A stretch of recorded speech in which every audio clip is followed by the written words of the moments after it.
빠른 커피의 김사원입니다. 오늘을 볶아볼 커피는요, 포케 허니라고 불리는 에디오피아 커피이고요. 지금 온도가 계속 올라가고 있는데 218도 정도에 600g을 넣어서 볶아보도록 하겠습니다. 그 에디오피아 커피 중에서 가장 유명한 커피를 하나 고르라고 하면 예가체프 지역의 커피일 거예요. 예가체프가 유명한 이유 중 하나는 우리나라에서는 그 커피에서 군고구마 향이 나요. 잘 볶으면 군고구마 향이 나서 와, 그래서 군고구마 맛이 나? 이러면서 유명해졌던 커피고요. 두 번째로 스페셜티 커피가 유명해지면서 아리차라는 커피가 한국 내에서 가장 유명해졌고, 그 다음에 뭐 아바야 게샤 뭐 여러 가지가 있는데 그 중에 하나가 포케입니다. 근데 이 이름이 포케라는 이름이 왠지 어감이 좋잖아요. 포케, 키역자가 들어가고 인상에도 기억에 남잖아요. 키역자가 들어가면은 인상에 많이 기억이 남거든요. 왜냐면 키역자를 발음하는 데 있어서 입이 약간 돌출되고 뇌에 남는 뭐 끝에 뭐 이런 단어들이, 그래가지고 브랜딩을 할 때 많이 이름을 써먹기도 하는데, 이 포케라는 커피가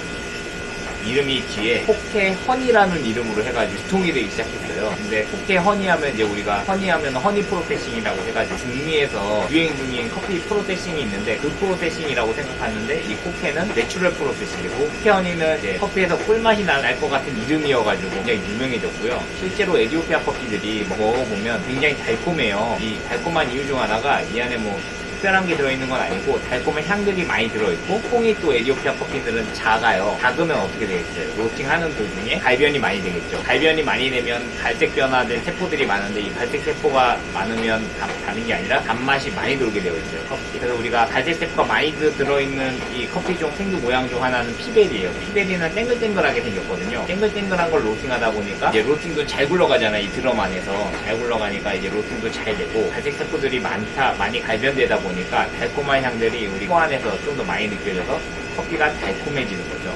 근데 에디오피아 커피들이 콩이 좀 작아서 달콤한 성분들이 좀 있고, 이름이 포케 허니, 그러니까 이름을 잘 지은 거죠. 기억자에 기억나는 말을 바래 허니라는 꿀 연상이 되잖아요. 그러니까 이 커피는 이름만 들어도 맛있겠다라는 커피가 돼가지고 유행을 했던 커피 중 하나입니다. 그리고 실제로도 그런 맛이 구현이 되면 우리는 인상이 남아요. 그 맛. 그래서 그 이름을 기억하는 건데, 그 이름을 기억하기 쉽게 이름을 많이 져주는 힌두에 이름을 붙이는 경우들이 꽤나 있어요. 포케 허니가 대표적인 거고, 저도 이름을 예전에 졌죠. 힌두를 유통할 때. 인도네시아 랑구루라고 해가지고 그 이름을 줬는데, 리을자가 들어가잖아요. 랑구루 하면 리을자가 많아요. 이름은 뭐냐면 발음하기가 쉬워요. 연음이 되잖아요. 그래가지고 발음하기 쉬운데 기억되기는 어려웠죠. 근데 발음하기 쉽고, 그 랑구루라는 게 그때 저희 직원이랑 같이 이름을 줬는데 원숭이 이름이에요. 인도네시아에 있는 원숭이 이름 중 하나가 발음하기 쉬워서 정확한 거고요. 그 다음에 인도네시아 커피들이 굉장히 부드러웠어요. 자바 지역 커피였는데 굉장히 부드러워가지고 이런 리을자 들어가는 이름으로 해가지고 선택 이름을 적셔서 마케팅을 하고 상도 많이 받고 있는데, 어찌됐든 그 커피가 지금은 이제 들어오지 않고 있는데 조만간에 다 재개되는 날이 오겠죠. 제가 성공하면 한 컨테이너 정도 수입해야 되지 않고, 이런 이야기는 다음에 해드리고, 어쨌든 이게 이름을 잘 줬다는 거예요. 이름을 잘 진 커피 중 하나고, 잘 져서 많이 유통되고 사람들에게 기억이 남는 커피 중 하나예요. 그러니까 이 커피는 끝에 허니가 들어가니까 어떻게 볶아야 되냐면은 꿀맛이 나도록 볶아야 돼요. 근데 꿀 떨어지게 볶으려면 과연 어떻게 볶을까? 저도 잘 모르겠어요. 어찌됐든 이거 내추럴 프로세싱답게 커피가 노란색이 지금 160도 정도 됐거든요. 메일야드 반응이 있는 이 순간에 그 체프가 조금 날려요. 그리고 향을 맡아보면 뭐 일반 에디오피아 커피와 비슷한 향이 나고 있고요. 일단 단맛이 많이 돌게 하는 로스팅은 대부분 어떻게 생각하냐면은,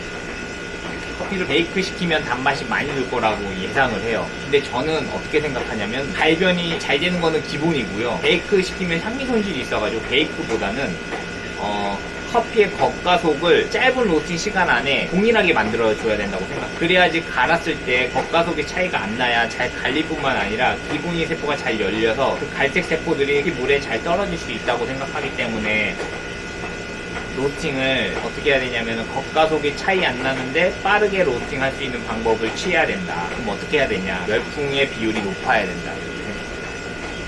열풍의 비율이 높으려면 어떻게 되냐? 얘가 600g짜리면 사실 한 300g에서 400g만 넣고 볶고, 드럼의 스피드를 좀 더 빠르게 한다고 이런 식으로 해가지고 커피를 로스팅하면, 그 다음에 화력을 세게 해주고 템퍼를 좀 더 열고 볶거나 뭐 이런 식으로 하면 될 것 같은데, 이 적정한 배율이 있기 때문에 무작정 템퍼만을 열어놓고 볶을 수도 없어요. 꼭 열어놓고 볶으면 열이 빠져나가거든요. 그래가지고 이런 작업이 필요하지 않을까 이런 생각을 하고 있고요. 그 다음에 로스팅을 더 잘하기 위해서는 차라리 생두의 수분율을 맞추는 게 더 중요해요.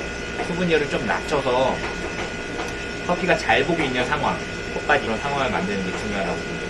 어찌됐든 맛이 녹게 로스팅을 해야 된다고 보고, 보통의 로스팅 기술로 보면은 베이크 로스팅 단맛을 많이 끌어내는 로스팅. 일단은 근데 이거 에티오피아 커피이기 때문에 베이크하면 안 돼요. 일단은 그러면서 86도가 되고요. 커피는 이제 많이 발색이 이루어져가지고 이제 1팝이 오기 직전입니다. 1팝이 오기 직전에 로스팅 화력을 어떻게 주느냐에 따라서 커피 맛이 많이 바뀌는데, 제가 아까 그랬잖아요. 1팝이 오기 직전에 저는 오히려 화력을 좀 더 올려보겠습니다. 올려봤자 최대치가 있기 때문에 많이 올리지도 못해요. 그래서 일단 올려가지고 1팝을 강한 화력을 줘가지고, 그렇다고 속이 타진 않아요. 강한 화력을 줘가지고 속까지 좀 더 잘 익을 수 있도록 나름 이 범위 안에 해보겠습니다. 일단 열풍이 세야 돼요. 열풍이 세야 커피가 속까지 익습니다. 아니면 할로겐이나 이렇게 비레너지를 써가지고 겉과 속을 동일하게 만드는 방식으로 이 커피의 단맛을 유지하고, 스트롱홀드 같은 기계가 어떻게 보면 단맛을 끌어내는 로스팅으로서는 좋은 로스팅, 그러면서 1팝이 터지고 있고요. 어쨌든 자신의 로스터 기계에 맞게 쓰는 게 굉장히 중요해요. 그래가지고 이게 누가 먹을지 어떻게 먹을지를 고민해보고 하는 게 중요하다고 생각하고요. 일단은 허니 프로세싱이니까 단맛을 많이 돌게끔 이름답게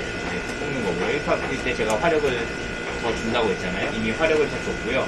여기서는 이제 1팝이 터지기 때문에 아까 줬던 80% 화력을 줄여줬습니다. 1팝이 터지고 있고요. 1팝이 터질 때 한번 향을 맡아볼게요.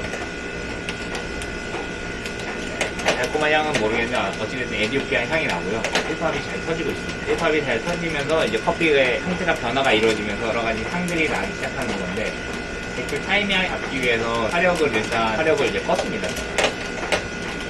1430팝인데 213.4에서 노출을 했고요. 1팝 터지고 있죠.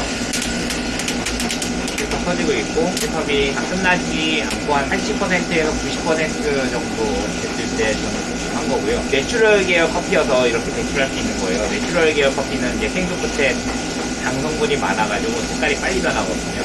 허니 프로세싱도 비슷하고. 그래서 커피를 한번 먹어보도록 해요. 뜨거운데